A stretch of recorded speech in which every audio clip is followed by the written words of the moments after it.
उत्तर सोलापूर तालुक्यातील नांदूर येथील शेतकरी भारत अमरसिंग मनसावले यांची सीना नदीलगतची शेती पावसामुळे पुराखाली गेली असून ऊसासह इतर पिकांचे, घर वस्तीचे धान्य, खत, फवारणी यंत्र, ट्रॅक्टर यांसारख्या शेतीसाठी लागणाऱ्या साधन सामग्रीचे लाखो रुपयांचे मोठे नुकसान झाले आहे। पुराच्या पाण्यामुळे शेतात जाता न आल्याने 25 सप्टेंबर रोजी मनसावाले कुटुंबियांना मोठा त्रास सहन करावा लागला। वस्ती परिसरात चिखलात 4 म्हशी अडकल्या होत्या। ग्रामस्थांच्या मदतीने आणि जेसीबीच्या साहाय्याने त्या म्हशींना बाहेर काढण्यात आले। त्यामधील एक 8 महिन्यांची गाभण म्हैस उपचाराअभावी जागेवरच मरण पावली। शेतकऱ्यांनी वारंवार तहसीलदार आणि संबंधित शासकीय अधिकाऱ्यांना मदतीसाठी फोन करून कळवले, मात्र कोणतेही सहाय्य मिळाले नाही। रात्री उशिरापर्यंत प्रयत्न करून शेवटी मनसावाले कुटुंबियांनी स्वतःच सोरेगाव येथून जेसीबी आणून त्या मृत म्हशीचे अंतिम संस्कार केले। याबाबत बोलताना शेतकरी मनसावाले यांनी शासनाच्या दुटप्पी कारभारावर नाराजी व्यक्त केली। शेतकऱ्यांना मदत न करता ठराविक राजकीय पुढाऱ्यांना लाभ देण्यात येतो। आमच्यासारख्या शेतकऱ्यांच्या मूग जनावरांना चारा, पाणी, औषध, उपचार याची कोणतीही सोय करण्यात आली नाही।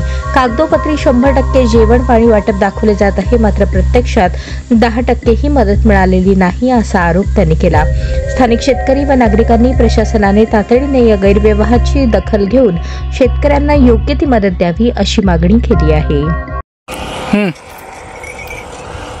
नमस्कार, मी भारत मनसावाले।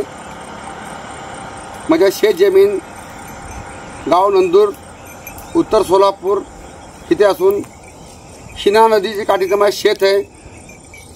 ते शेतमध्ये फार मोठा आपत्काळी पाऊस, नदीमध्ये पाऊस आल्यामुळं पूर्ण गाव बुडून गेलं। प्रशासन जे ते राजकीय पुढारी आपल्या जवळच्या लोकांवर मदत करत असतात। आता माझी म्हशी कालपासून पाण्यात बुडून गेली। ती 8 महिन्याची गाभ आहे। गाव कामर तलाठी, तहसीलदार, सर्कल साहेब हे नावामोर्ता येऊन 5 मिनिटात काम करून गेलेत। आता ही म्हशी मरून गेली। मी त्यांना वाचवायचा फार प्रयत्न केलो, फार डॉक्टर, मेडिकल सर्वांना दाखवलो, परंतु मी तिला वाचवायला असमर्थ झालो। आणि हे शासन प्रशासन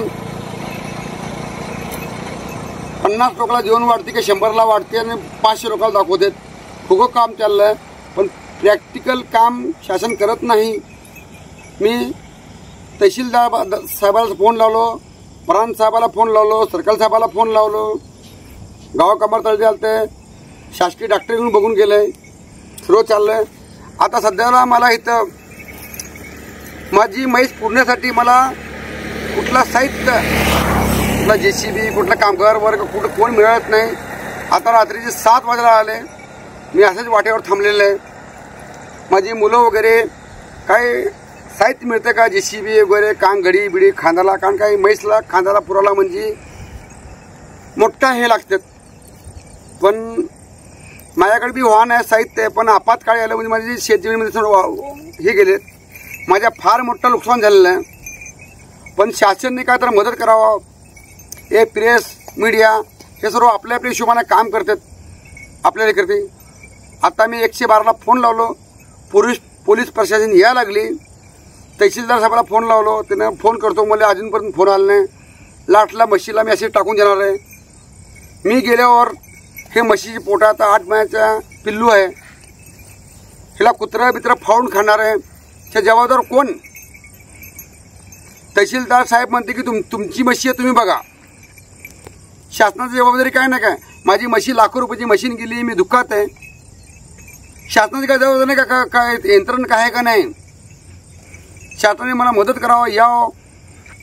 माझं नुकसान झालेलं शासनाने देऊ का न देऊ त्यात दुःख नाही मला, पण शासनाने मला येऊन मला मदत करावं, जेणेकरून म्हशीला कुठं खड्ड्यात खाणून पुरता यावं, जेणेकरून याला कुत्रे बित्रे फाडून खाऊ नये, दुर्गंधी होऊ नये। नाहीतर मी असंच म्हशी ठेवून जाणार आहे। नाहीतर हायवे रोडमध्ये माझं शेत आहे, हायवे रोडमध्ये मी टाकून जाणार आहे। मी त्याला हिची जबाबदार प्रशासन, शासन राहणार आहे। मी अजून 1 तासभर वाट बघतो, नाहीतर मी आपल्याला निघतो। लाटला माया गेलाय, कुणाचं काय गेलं नाही, माझ्या गेलंय। नमस्कार।